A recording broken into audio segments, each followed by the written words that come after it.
Grabe mga ka-dreamers, isinama ko nga pala si Nanay Josefina sa pamilihan para bilihan ko nga siya ng Dora Box. Nang sa gayon doon sa ipinagawa nating bahay para sa kanilang mag-ina ay mayroon silang maayos na lalagyan ng kanilang damitan. Syempre bago ang lahat ipakikita ko sa inyo kung paano nga pala namili ng Dora Box si Nanay Josefina. Pagdating nga namin dito sa second floor ay napakaraming klase at kulay ng Dora Box ang nasa kaniyang harapan. Sabi ko'y maaari na siyang pumili ng nais niya pero wag niya piliing lahat. Wala akong pambayad diyan. Isinama ko talaga si Nanay dito sa pamilihan nang sa gayon siya mismo ang pumili. At sa dinami-rami nga ng kulay na Dora Box na narito, ang nagustuhan niya ay itong mint green. Hindi naman gaanong malaki pero sakto lang sapagkat mayroon itong 5 layers. O baka may magtanong kung bakit ko nga ba binilihan si Nanay Josefina ng Dora Box ay hindi naman ito masyadong kailangan. Nang mapuntahan ko kasi ang kanilang bahay ay talaga namang nangangalat ang kanilang mga damit sa sahig. Kasi napansin ko nga mga ka-dreamers, wala silang maayos na lagayan kundi iyong sako lamang. Kaya naman kahit papaano ay binilihan ko na nga siya ng Dora Box. Nag-uutip-utipin na nga pala yung lagayan din nila ng pinggan, kaya naman sabi ko kay Nanay bibili na rin Sobrang pangit na kasi noong lagayan ng pinggan na aking inabutan sa kanila. At dahil bago nga ngayon na kanilang bahay, kaya naman nais ko kahit papaano maging bago rin ang kanilang mga gamit sa kusina. Napansin ko nga habang ginagawa yung bahay para sa kanila ay yung kanilang mga pinggan ay stainless. At halos lahat may kalawang, tapos mayroon din naman silang plastic na pinggan pero kupas na lahat. Sinasabi ko nga riyan kay Nanay na mas maganda na ang bilihin namin ay babasagin pero ayaw naman niya. Kaya tulad ng kanilang mga pinggan, plastic pa rin ang kanyang pinili pero di hamak na mas makapal nga ito kumpara roon. 3 nga lamang pala sila madalas sa bahay pero sabi ko gawin ng 5 para kapag tinatamad maghugas may pamalit pa.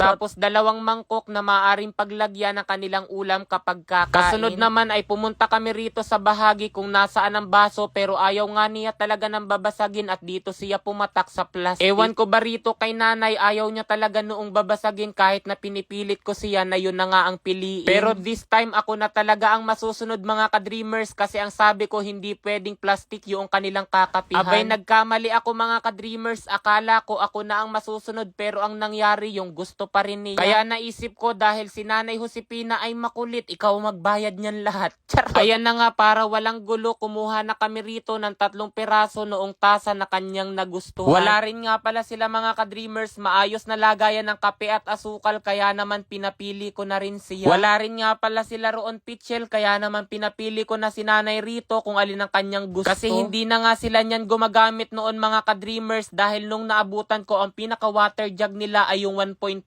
nga na Sprite. Kaya naman habang ipinagagawa ko nga yung bahay para sa kanila ay bumili na ako ng water jug na may laman na ring tubig. Kaya dinala ko talaga rito si Nanay sa pamilihan para kahit papaano ay mabili namin yung mga bagay na wala nga sa kanila ngayon. Naranasan kasi namin mga ka-dreamers noon na kulang-kulang nga ang gamit sa kusina. Kaya naman hindi maiiwasan ang pangyayari noon na manghihiram sa kapitbahay tapos sasabihin wala kahit na mayroon. Shout out sa mga kapwa ka-dreamers natin diyan na nanonood na nakaranas din manghiram ng gamit sa kapitbahay pero hindi pinahiram. Uy.